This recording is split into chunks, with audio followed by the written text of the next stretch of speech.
Hello friends, ಪೂರ್ಣ ಪದ್ಮ art and ಡಿಶಸ್ಗೆ ನಿಮಗೆಲ್ಲ ಸ್ವಾಗತ.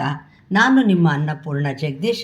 ಇವತ್ತಿನ ದಿವಸ ಹೆಸರುಬೇಳೆ ಚಪಾತಿ ಅಂತ ಮಾಡೋದು ತೋರಿಸ್ತಾ ಇದ್ದೀನಿ. ಬೆಳಗ್ಗೆ ಬ್ರೇಕ್ಫಾಸ್ಟ್ಗೆ ಇದು ಒಳ್ಳೆ ಒಂದು ರೆಸಿಪಿ.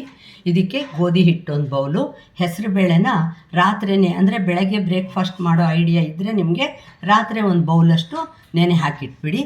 ಈರುಳ್ಳಿ, ಜೀರಿಗೆ ಮತ್ತು ಖಾರದ ಪುಡಿ, ಬಿಳಿ ಎಳ್ಳು ಅಂದರೆ ನೈಲಾನ್ ಎಳ್ಳು ಇದಾಗಿರೋದು, ಕರಿಬೇವಿನ ಸೊಪ್ಪು ಸ್ವಲ್ಪ, ಅರಿಶಿನ, ಉಪ್ಪು, ಅಜ್ವಾನು, ಬಾರ್ಲಿ ಪೌಡ್ರು. ಬಾರ್ಲಿ ಅಕ್ಕಿನ ನಾನು ಈ ಥರ ಪೌಡ್ರ್ ಮಾಡಿ ಇಟ್ಕೊಂಡಿರ್ತೀನಿ. ಇದು ತುಂಬ ಒಳ್ಳೆಯದು ಅಂತ ಹೇಳಿ ಇದನ್ನು ಈ ಥರ ಚಪಾತಿ, ರೊಟ್ಟಿ ಇನ್ನು ಮಾಡಿದಾಗ ಅದನ್ನು ಹಾಕ್ಕೊಳ್ತೀನಿ.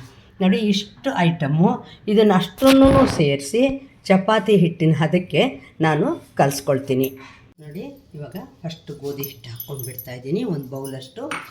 ಇದಕ್ಕೆ ಈರುಳ್ಳಿ ಹಾಕ್ಕೊಂಡಿದ್ದೀನಿ, ಆಮೇಲೆ ಜೀರಿಗೆ ಮತ್ತು ಅಜ್ವಾನ್ ಪೌಡ್ರ್ ಹಾಕಿದ್ದೀನಿ, ಖಾರದ ಪುಡಿ, ಬಾರ್ಲಿ ಅಕ್ಕಿ ಪುಡಿನೂ ಹಾಕಿದ್ದೀನಿ, ಮತ್ತು ಒಂಚೂರು ಅರಿಶಿನ, ಬಿಳಿ ಎಳ್ಳು, ಕರಿಬೇವಿನ ಸೊಪ್ಪು ಸಣ್ಣ ಹೆಚ್ಕೊಂಡಿರೋದು ಎಲ್ಲ ಹಾಕ್ಕೊಂಡು ಇದನ್ನು ಚೆನ್ನಾಗೆಲ್ಲ ಹೀಗೆ ಮಿಕ್ಸ್ ಮಾಡಿಕೊಂಡು ನೋಡಿ. ಹೀಗೆ ಹೆಸರುಬೇಳೆ ಮಾತ್ರ ನೀವು ಇದು ಹಿಟ್ಟು ಕಲಸಿದ ಮೇಲೆ ಲಾಸ್ಟಲ್ಲಿ ಇನ್ನೇನು ಸ್ವಲ್ಪ ಮೆತ್ತಗಾಗ್ತಾ ಕಲಿಸ್ತಾ ಇದ್ದೀವಿ ಅನ್ನೋವಾಗ ಸ್ವಲ್ಪ ನೀರು ಹಾಕ್ಕೊಳ್ಳೋಕೆ ಮೊದಲು ಹೆಸರುಬೇಳೆ ಹಾಕ್ಕೊಳ್ಳಿ.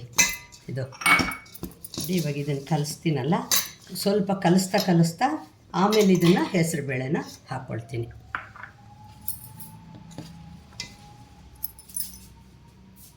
ನೋಡಿ, ಈ ಥರ ಹೀಗೆ ಸ್ವಲ್ಪ ರಫಾಗಿ ಕಲಿಸ್ಕೊಂಡ್ರಲ್ವ, ಇದಾದಮೇಲೆ ಹೆಸರುಬೇಳೆ ಹಾಕ್ಕೊಂಡ್ಬಿಡಿ. ಅಂದರೆ ಹೆಸರುಬೇಳೆ ತುಂಬ ಒಳೊಳಗೆ ಸೇರ್ಕೊಳ್ಳಲ್ಲ ಅನ್ನೋದಕ್ಕಷ್ಟೇ ಈ ಥರ ಮಾಡ್ತಾ ಇರೋದು.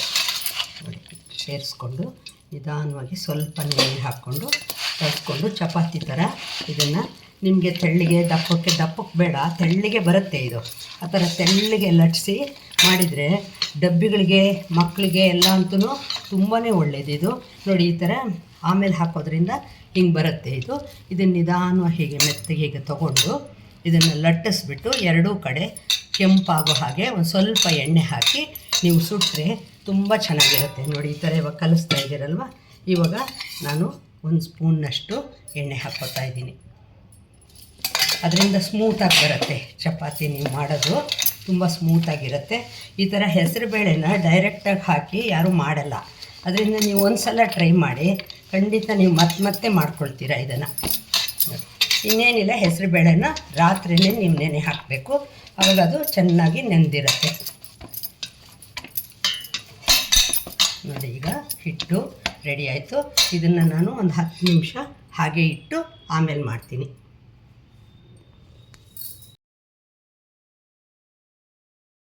ನೋಡಿ, ಈ ಥರ ಇವಾಗ ನಾನು ಹಾಕಿ ತೋರಿಸ್ತಾ ಇದ್ದೀನಿ. ನೋಡಿ, ಎಷ್ಟು ಚೆನ್ನಾಗಿ ಒಳ್ಳೆ ಕಲರ್ಫುಲ್ಲಾಗಿ ಆಗ್ತಾಯಿದೆ.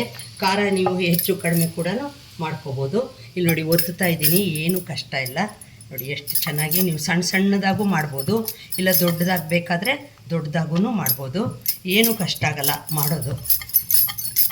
ಎರಡೂ ಕಡೆಯೂ ಇದನ್ನು ನಾನು ಬ್ರೌನಾಗಿ ಚೆನ್ನಾಗಾಗೋ ಹಾಗೆ ಬೇಯಿಸ್ತಾ ಇದ್ದೀನಿ.